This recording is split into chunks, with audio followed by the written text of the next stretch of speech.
name of this game has you wondering what it could be about. Abound with curiosity, diving in headfirst might not always be the best idea. What claims to be an homage to city destroyers of yesteryear ends up making us wish this game remained in that time. Kaiju-a-GoGo has a somewhat creative concept, but does having a game with a giant city-destroying monster automatically make it worth your time?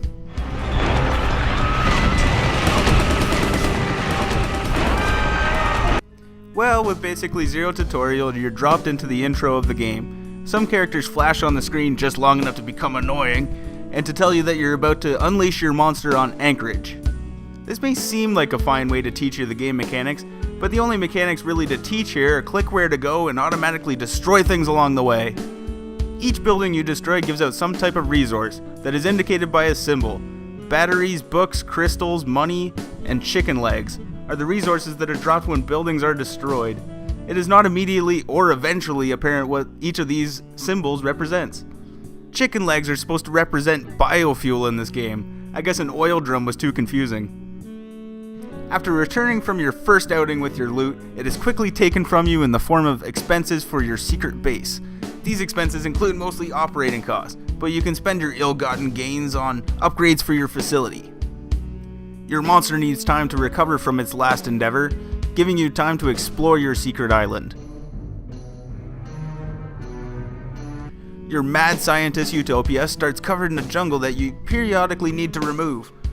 Using the resources that your monster gathers from destroyed cities, you can build facilities that will allow you to improve your monster's abilities and better defend your island. Defending your island is essential, as armies from vengeance-seeking countries will come looking for a fight.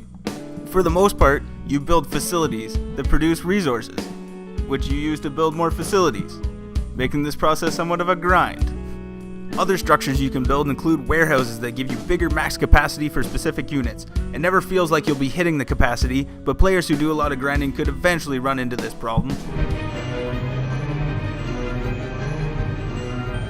Essentially, the game is kind of a cycle where you use your monster to destroy cities, use the resources to build up your facilities, which in turn makes your monster better at destroying cities. For some, this might seem like kind of a grind, and it certainly feels like one too. Your monster has a capacity for how many resources it can carry back from a destructed city. This makes progression incredibly slow-paced, and feels like an intentional way to stretch out the game. You'll increasingly feel the futility every time you come back to your island with such a small amount of treasure. Well, hold on. All of these problems resemble something you would find on Facebook rather than Steam. In fact, the entire game reeks of a freemium online and mobile game. The resources you collect are oversimplified, the monster's power-ups are few and far between, and the improvements you make to your island take time to be completed. Your monster also needs time to be repaired between destructions. Granted, there is an in-game clock that you can manipulate to make faster or slower, but it seems like an online flash game with real-time waiting periods that has just been adapted for full release on Steam. This kind of game design is essentially flawed. Constructing a game that is designed to waste time and make money isn't the way to release a full title on Steam. It also feels like this is how they landed on this rather expensive price tag. The price you pay on Steam must factor in what they think an average person online spends on the game over its playtime, but that's just a theory.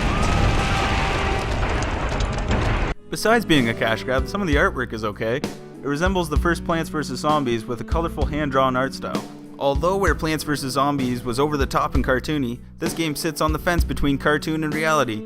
Not picking a side in this matter becomes problematic. The art style wants to tell a quirky story, while some of the dialogue contradicts this with references to real-world cities. I think this game could reach the same kind of audience as Plants vs. Zombies if they would just play up the wackiness of the concept. For instance, your monster looks like something out of a kid's cartoon. Thumbs up. But the buildings you destroy are obviously illustrated with a certain level of realism. The cities you destroy look more out of SimCity than what I would expect a skyline to look like in a kid's show. Thumbs down. Overall, the artwork has potential, but looks cheap, and is cheapened by the animation. The monster moving doesn't look very convincing. In fact, it looks just like a twinked animation. Not something most people would really notice while destroying a city, but it's so bad it's distracting.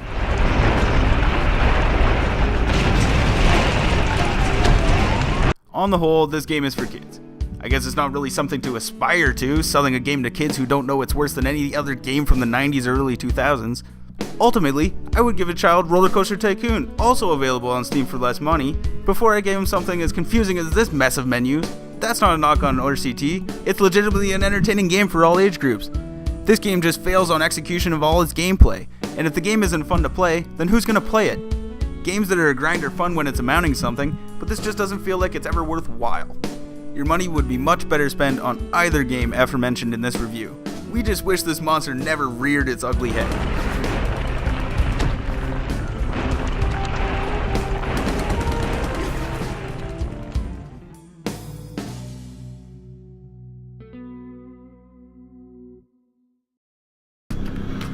Don't forget to subscribe and share.